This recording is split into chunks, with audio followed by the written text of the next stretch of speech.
আমি জয়ন্তী জানা, মাধবী সাউ জানার মা। আমার মেয়ে জন্ম থেকেই শর্ট হাইটের সমস্যা ভুগছে। যখন মাধবী ছোট ছিল তখন থেকেই অন্যান্য ছেলে মেয়েরা তাকে বিরক্ত করত তার এই শর্ট হাইটের জন্য।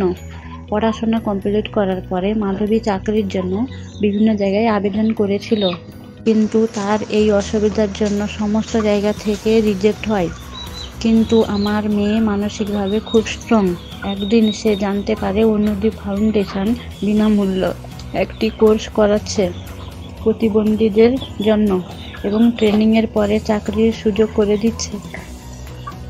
ট্রেনিংয়ে জয়েন করে মাধবী ইংলিশ কমিউনিকেশন, কম্পিউটার ইত্যাদি শেখে।